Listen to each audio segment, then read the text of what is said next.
Jesus agiu, jovem liberto de insuficiência renal, Congregação Cristã no Brasil. Era uma tarde de sábado, o sol ainda brilhava forte, mas dentro de casa a preocupação já tomava conta de todos. Meu filho, Lucas, de apenas 22 anos, havia acordado naquela manhã com um mal-estar diferente. Ele reclamou de uma dor nas costas, bem na região dos rins, e uma fraqueza que não passava. Como mãe, logo percebi que não era apenas cansaço. Seu rosto estava pálido, os olhos fundos, e ele mal conseguia se levantar da cama. O pai dele, meu esposo, olhava para mim com aquela expressão de alerta, como se dissesse: isso não é normal. Decidimos levá-lo ao médico no mesmo dia. O caminho até o hospital pareceu uma eternidade. Lucas, que sempre foi um jovem forte, ativo, cheio de vida, agora estava encurvado no banco de trás do carro, segurando o lado esquerdo do corpo, gemendo de dor. Chegando lá, após exames e mais exames, o diagnóstico veio como um golpe: insuficiência renal aguda. Os rins dele estavam funcionando a apenas 20% da capacidade, e os médicos não sabiam ao certo o que havia causado aquilo. Falavam em infecção, em possível reação a algum medicamento, em desidratação severa, mas nada era certo. A única certeza era que, se não houvesse melhora rápida, ele precisaria de diálise. Quando o médico nos chamou para conversar, sentamos os três em uma salinha fria, com paredes brancas que pareciam sufocar qualquer esperança. O médico, com voz séria, explicou que a situação era grave. Os níveis de creatinina no sangue de Lucas estavam altíssimos, o que indicava que os rins não estavam filtrando as toxinas do corpo. Ele falou em internação imediata, em soro, em mais exames, em preparação para a diálise. Meu coração parecia que ia parar. Olhei para o meu filho, que apesar da dor, tentava se manter firme, mas seus olhos estavam cheios de medo. Meu esposo, homem de poucas palavras, apenas apertou a minha mão com força, como se pedisse que eu não desmoronasse. Naquela noite, depois de Lucas ser internado, voltamos para casa com o coração pesado. A casa parecia vazia sem ele. Sentamos na sala em silêncio até que meu esposo, com voz embargada, disse: vamos orar. Não precisava dizer mais nada. Joelhados no chão da sala, começamos a clamar a Deus. Lembrei-me das muitas vezes em que ouvimos nos cultos que o Senhor é o médico dos médicos, que Ele tem poder para curar qualquer enfermidade. Comecei a orar em voz alta, com lágrimas escorrendo: Senhor Jesus, o Senhor sabe da nossa dor. O Senhor vê o nosso filho sofrendo. Nós não temos força para isso, mas o Senhor tem. Tocai no corpo dele, Senhor. Restaurai os rins dele. Não permitais que ele passe por esse sofrimento da diálise. Dê-nos um milagre, Senhor, para a tua glória. Meu esposo, com a voz quebrada, repetia: sim, Senhor, temos fé em ti. Sabemos que o Senhor pode fazer. Nos dias seguintes, a rotina foi de idas e vindas ao hospital. Lucas estava cada vez mais fraco. Os médicos tentavam de tudo: antibióticos de hidratação intravenosa, controle rigoroso da alimentação. Mas os exames não mostravam melhora. A creatinina continuava alta e os rins não respondiam. Em uma das visitas, entrei no quarto e o encontrei chorando.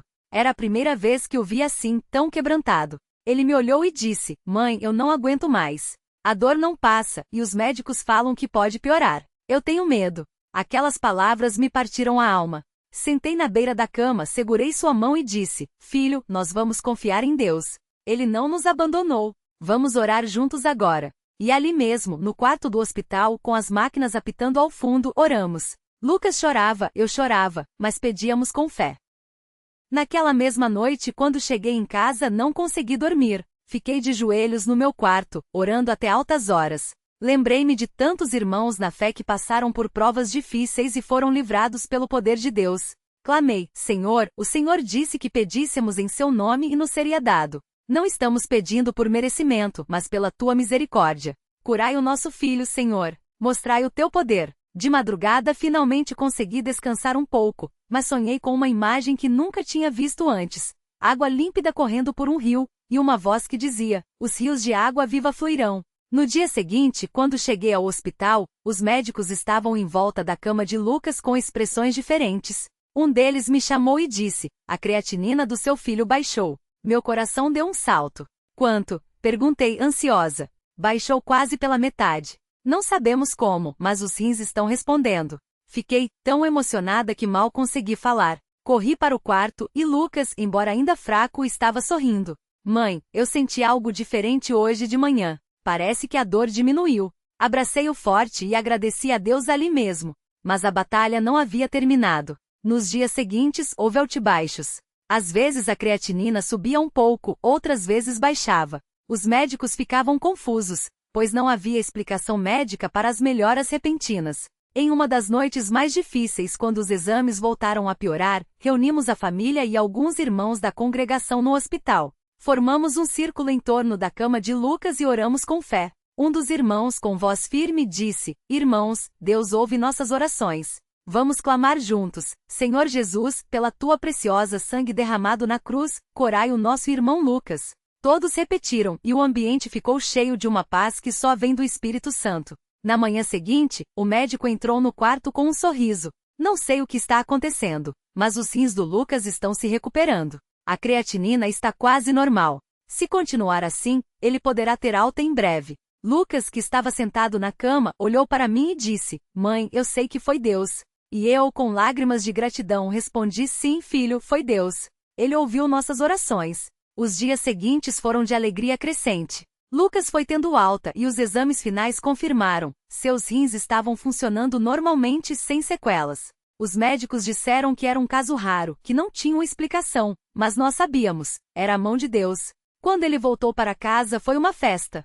Os irmãos da congregação vieram visitar, louvaram a Deus conosco, e todos glorificaram ao Senhor pela cura. Hoje, Lucas está completamente restaurado. Ele volta a trabalhar, a frequentar os cultos, a viver com saúde. Mas o mais importante é que essa prova fortaleceu ainda mais a nossa fé. Aprendemos que mesmo quando tudo parece perdido, Deus está no controle. Ele ouve o clamor do seu povo. Ele age quando menos esperamos. Quero deixar aqui o meu testemunho de gratidão. Se você está passando por uma prova difícil, não desanime. Ore com fé. Clame ao Senhor. Ele não falha. Assim como livrou o nosso filho da insuficiência renal, Ele pode livrar você da sua aflição. A Deus toda glória, honra e louvor, pelo que Ele fez e continua fazendo em nossas vidas. Que este relato sirva para encorajar muitos corações. Deus é fiel. Ele cura. Ele restaura. Ele age. Aleluia! A história de Lucas não terminou ali. Depois que ele recebeu alta, os dias que se seguiram foram cheios de momentos que só confirmavam que o Senhor não apenas o curara, mas também o estava preparando para algo maior. Ele mesmo conta que nas primeiras semanas em casa, sentia uma paz tão grande que não conseguia explicar. Era como se Deus estivesse falando com ele em silêncio, mostrando que tudo aquilo tinha um propósito. Uma noite, enquanto a família estava reunida após o culto, Lucas compartilhou algo que marcou todos. Mãe, pai, eu não sei como dizer, mas durante aqueles dias no hospital, quando a dor era forte e eu não conseguia nem me mexer, eu sentia uma presença. Não era medo, não era desespero. Era como se alguém estivesse segurando minha mão. Eu orava baixinho, e parecia que Jesus mesmo estava ali me dizendo: confia, eu estou cuidando de você. Sua mãe, com os olhos cheios d'água, só conseguia balançar a cabeça e dizer: glória a Deus, filho, glória a Deus. Os irmãos da congregação, ao saberem do testemunho, também foram abençoados. Muitos que estavam passando por lutas semelhantes, doenças, desemprego, família desunida, se aproximaram de Lucas para pedir que orasse por eles. E ele, que antes era um jovem quieto, começou a ter uma palavra de encorajamento para cada um. Não era algo ensaiado, não eram palavras bonitas por obrigação. Era algo que vinha do coração, como se Deus estivesse usando sua própria experiência para consolar outros.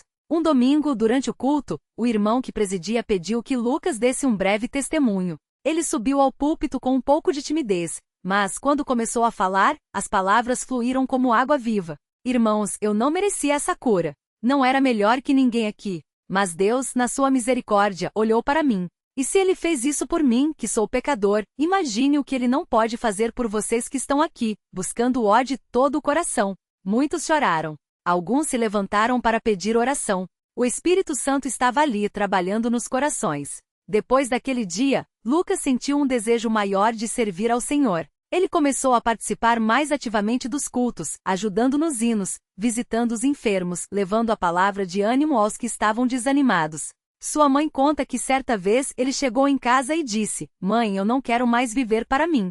Quero que minha vida seja para glorificar a Deus. Se Ele me deu uma segunda chance, é porque Ele tem um plano. E assim, passo a passo, Lucas foi se tornando um instrumento nas mãos do Senhor. Mas a prova não tinha sido fácil apenas para ele. Sua família também passou por momentos de angústia, de noites em claro, de orações com lágrimas. Seu pai, um homem de poucas palavras, mas de grande fé confessou em uma reunião de oração: Irmãos, eu quase desisti. Cheguei a pensar: Senhor, por que meu filho? Mas foi nas horas mais difíceis que Deus me mostrou que Ele não nos abandona. Mesmo quando não entendemos, Ele está agindo. Aquela confissão tocou muitos corações, porque vários ali já tinham passado por provas semelhantes e sentiam o mesmo peso. Um detalhe que poucos sabem é que durante o tempo em que Lucas esteve doente, sua irmã mais nova, a Ana, de apenas 12 anos, fez um propósito com Deus. Toda noite, antes de dormir, ela orava assim: Senhor Jesus, o Senhor sabe que eu não tenho palavras bonitas como os adultos, mas o Senhor sabe o que está no meu coração. Por favor, cura meu irmão. E se o Senhor quiser, usa a minha vida também. Anos depois, quando Ana já era uma moça, ela contou que na noite em que Lucas recebeu a notícia da cura, ela sonhou com um homem de roupas brancas que lhe disse: Sua oração foi ouvida. Continue orando, porque Deus tem mais para sua família. Ela não entendeu na hora, mas guardou aquilo no coração. Com o tempo, a família de Lucas se tornou um exemplo de fé na congregação. Não porque eram perfeitos, não porque nunca mais passaram por dificuldades, porque passaram como todos passam, mas porque aprenderam a confiar em Deus de uma maneira diferente. Quando a prova veio, eles não murmuraram. Quando a bênção chegou, eles não se esqueceram de agradecer. E quando outros estavam em aflição, eles estavam lá, estendendo a mão, como alguém um dia havia feito por eles. Lucas hoje é um homem casado, com filhos, e continua servindo ao Senhor com alegria. Ele costuma dizer: muitas vezes a gente ora por livramento, mas Deus quer nos dar muito mais. Ele quer nos transformar. Minha doença não foi só para me curar, foi para me aproximar dele. Sua esposa, que também é da congregação, conta que quando eles se conheceram, o que mais a impressionou nele não foi a história da cura, mas a maneira como ele falava de Deus, com uma certeza que só quem passou pelo vale da sombra da morte pode ter. E os milagres não pararam por ali. Anos depois, quando a filha mais velha de Lucas, a Lívia, nasceu com um problema no coração, a família já sabia em quem confiar. Os médicos disseram que seria necessária uma cirurgia, mas os irmãos se uniram em oração. Na véspera do procedimento, o cardiologista, após novos exames, ficou surpreso: Não entendo. O problema desapareceu. Não há mais necessidade de cirurgia. Lucas e sua esposa se abraçaram e, mais uma vez, derramaram lágrimas de gratidão. Deus não muda, ele disse aos irmãos. O mesmo que me curou dos rins curou minha filha do coração. Ele é fiel. Hoje, quando Lucas visita os enfermos no hospital, ele não vai só com palavras, mas com uma autoridade que vem de quem sabe o que é estar no lugar deles. Ele ora com fé porque já viu Deus agir. Ele fala com esperança, porque já passou pelo desespero e viu a luz. E quando alguém pergunta: como você tem tanta certeza? Ele responde com simplicidade: porque eu já estive no fundo do poço e Deus me tirou de lá. Se ele fez por mim, pode fazer por você também. A história de Lucas é só uma entre tantas que poderiam ser contadas na congregação cristã no Brasil. Não é uma história de um homem, mas de um Deus que não muda, que ouve as orações do seu povo, que age quando menos esperamos. Muitas vezes a gente pensa que as provas são para nos destruir, mas, na verdade, são para nos fortalecer, para nos mostrar que sem Deus não somos nada, mas com Ele, todas as coisas são possíveis. Se você está lendo este testemunho e está passando por uma luta, seja uma doença, uma angústia, uma família desunida, um problema que parece não ter solução, saiba que Deus vê suas lágrimas. Ele ouve seus gemidos. Ele conhece seu coração. Não desanime. Não pare de orar. Não pense que Deus se esqueceu de você. Ele está agindo, mesmo que você não veja ainda. Lembre-se das palavras do Senhor Jesus: tudo o que pedirdes em meu nome, eu o farei, para que o Pai seja glorificado no Filho. João 14:13. Não é uma promessa vazia. É uma verdade viva. Deus não mente. Ele cumpre o que diz. E quando ele age, não é para metade, não é para quase. É para a glória dele e para o nosso bem. Que este testemunho seja como uma semente plantada em seu coração. Que ele cresça, que ele fortaleça sua fé, que ele te faça clamar a Deus com mais confiança. Porque ele não é um Deus distante. Ele é o Deus que sara, que libera, que restaura. Ele é o Deus que age. E quando ele age, ninguém pode negar: foi o Senhor. Aleluia! A noite em que Lucas recebeu a notícia de que seus rins estavam falhando foi uma das mais longas da vida da família. O médico falou com voz séria, explicando que a doença era grave e que, sem tratamento, o jovem não teria muito tempo. A mãe de Lucas, irmã Maria, seguiu o médico até o corredor do hospital, com as mãos trêmulas e o coração apertado. Ela não chorou na frente dos filhos, mas quando entrou no banheiro e fechou a porta, deixou escapar um grito de dor que só Deus ouviu. Ali, ajoelhada no chão frio, ela clamou: Senhor, o Senhor sabe que eu não aguento perder meu filho. O Senhor conhece a minha dor. Não é a minha vontade, mas a tua que seja feita. Mas Pai, tem misericórdia. O irmão mais novo de Lucas, Pedro, tinha apenas 12 anos, mas entendia que algo muito ruim estava acontecendo. Naquela noite, enquanto todos dormiam, ele se levantou, pegou a Bíblia da família e abriu em Salmos. Não sabia ler muito bem, mas apontou o dedo aleatoriamente e parou no versículo: O Senhor é o meu pastor, nada me faltará. Salmo 23:1. Aquela palavra foi como um bálsamo. Ele fechou os olhos e sussurrou: Senhor, o Senhor é o pastor do meu irmão também. Não deixe nada faltar para ele. Sarai ele, por favor. E assim, com a fé simples de uma criança, ele voltou para a cama, confiante de que Deus havia ouvido. No dia seguinte, a notícia se espalhou entre os irmãos da congregação. Não houve alarde, não houve fofocas, mas um movimento silencioso e poderoso de oração. As irmãs mais velhas, aquelas que já tinham visto muitas batalhas na vida cristã, se reuniram na casa de Lucas antes mesmo do sol nascer. Entraram no quarto onde ele estava deitado, fraco, e começaram a cantar hinos suaves. Jesus, meu Salvador, a ti venho clamar. A voz de Lucas era baixa, quase inaudível, mas ele acompanhava, e às vezes uma lágrima escorria pelo seu rosto. Não eram lágrimas de desespero, mas de uma estranha paz, como se ele já soubesse que algo grande estava por vir. O irmão José, um homem de poucas palavras mas de muita oração, chegou à noite e pediu para ficar a sós com Lucas. Sentou-se ao lado da cama, segurou a mão do jovem e disse: Lembra quando o Senhor Jesus curou o paralítico? Os amigos dele não desistiram. Eles abriram o telhado e o desceram na frente de Jesus. Hoje nós somos esses amigos. Não vamos desistir de ti. Vamos te levar até os pés do Senhor, e ele vai te curar. Lucas assentiu fraco, mas com um brilho nos olhos. Eu creio, irmão. Só peço que o Senhor não me deixe desanimar. O irmão José então orou com uma autoridade que só vem de quem já viu Deus agir muitas vezes. Pai Celestial, tu que saraste os enfermos, que ressuscitaste os mortos, que secaste lágrimas, olha para este jovem. Ele é teu. Tu o conheces pelo nome. Não é pela nossa justiça que pedimos, mas pela tua misericórdia. Sarai ele, Senhor, para que muitos vejam e glorifiquem o teu nome. Em nome de Jesus, amém. Os dias seguintes foram de uma luta intensa. Lucas fazia as sessões de diálise, mas o corpo reagia mal. Às vezes, ele sentia tanta fraqueza que mal conseguia se levantar para ir ao banheiro. Mas em nenhum momento ele deixou de orar. Mesmo deitado, com os olhos fechados, ele murmurava: Senhor, eu te louvo. Mesmo assim, eu te louvo. Sua mãe, ao vê-lo assim, chorava, mas também aprendia. Filho, como você consegue louvar em meio a tudo isso? Lucas abriu os olhos, sorriu fraco e respondeu: Mãe, se eu só louvar quando tudo está bem, então não estou louvando a Deus, estou louvando as circunstâncias. Deus é bom o tempo todo. Mesmo aqui, Ele está comigo. Aquelas palavras ficaram gravadas no coração da irmã Maria para sempre. Enquanto isso, na congregação, as orações não cessavam. Nas reuniões, os irmãos se ajoelhavam e clamavam. Nas casas, as famílias se reuniam antes das refeições e colocavam as mãos sobre a mesa, pedindo pela vida de Lucas. Até as crianças, na escola dominical, faziam seus pequenos pedidos. Jesus, cura o irmão Lucas, por favor. Não havia pressa, não havia ansiedade, mas uma certeza tranquila de que Deus ouvia e que, no seu tempo, ele responderia.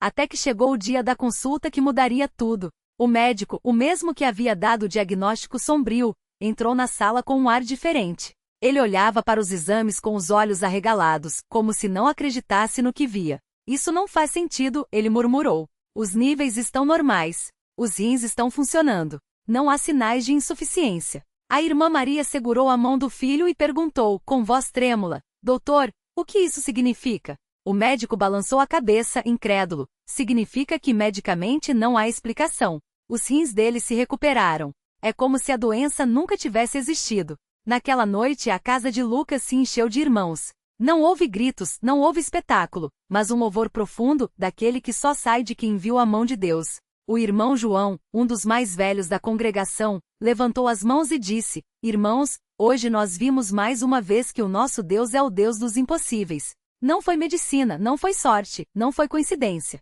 Foi Jesus. Foi Ele quem sarou. E se Ele fez por Lucas, pode fazer por qualquer um de nós. A questão não é se Deus pode, porque Ele pode tudo. A questão é, nós cremos? Lucas, agora de pé, forte, com as cores voltando ao rosto, testificou diante de todos: Eu pensei que ia morrer, Mas Deus me mostrou que a morte não tem a última palavra. Ele tem. Eu aprendi que nas provas a gente descobre o que realmente acredita. E hoje eu sei, Jesus não só sara, ele sustenta. Mesmo quando a gente não sente, ele está lá. Mesmo quando a gente não vê, ele está agindo. Ele fez uma pausa, olhou para os irmãos e continuou. Se alguém aqui está passando por uma luta, não desista de clamar. Deus não se esquece de ninguém.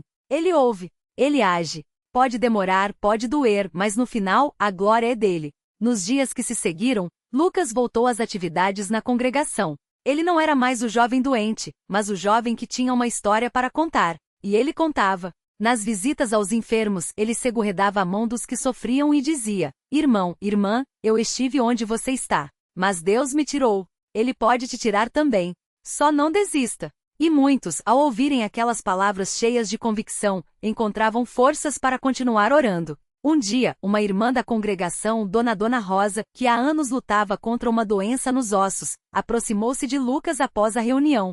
Com lágrimas nos olhos, ela disse: Filho, eu ouvi seu testemunho e algo mudou dentro de mim. Eu estava orando por cura, mas sem fé. Hoje eu creio. Ore por mim. Lucas colocou a mão no ombro dela e orou com simplicidade: Senhor Jesus, a irmã Rosa te busca. Tu conheces a dor dela. Tu vês as noites que ela chorou. Sarai ela, Senhor. Não por nós, mas para que o teu nome seja engrandecido. Na semana seguinte, Dona Rosa foi ao médico e descobriu que a doença havia regressado de forma inexplicável. Quando ela voltou à congregação, não precisou dizer nada. Seu sorriso falava por si. A história de Lucas não é apenas sobre uma cura física. É sobre uma família que aprendeu a confiar. Sobre irmãos que se uniram em oração. Sobre uma congregação que viu mais uma vez que Deus não é uma teoria, mas uma realidade viva. É sobre um jovem que entrou no vale da sombra da morte e saiu cantando louvores. E hoje, se você está lendo estas palavras e seu coração está pesado, saiba que o mesmo Deus que sarou Lucas está ao seu lado. Talvez você esteja no meio da tempestade, e tudo ao seu redor parece desabar. Mas lembre-se, foi no meio do Mar Vermelho que Deus abriu o caminho. Foi na fornalha de fogo que os 3 jovens viram o 4º homem. Foi na cruz que Jesus venceu a morte. Não importa quão escura seja a noite, amanhã vem. Não importa quão grande seja a prova, Deus é maior. Não importa quão profunda seja a dor, Ele a transforma em testemunho. Porque Ele não é um Deus de meias medidas. Quando Ele age, é para sempre. Quando Ele cura, é completo. Quando Ele libera, ninguém pode prender. E quando a gente olha para trás e vê tudo que Ele já fez, só nos resta uma coisa: ajoelhar e dizer, com o coração cheio de gratidão: valeu a pena confiar. Valeu a pena esperar. Valeu a pena crer. Porque no final, a vitória é dele. E a vitória é nossa também porque nós somos dele. Que este testemunho não seja apenas uma história que você leu, mas uma chama que acenda a sua fé. Deus está esperando por você. Ele quer agir na sua vida. Só não desista. Só continue clamando. Porque Ele ouve. Ele vê. E no momento certo, Ele age. E quando Ele age, ninguém pode negar: foi o Senhor. Aleluia!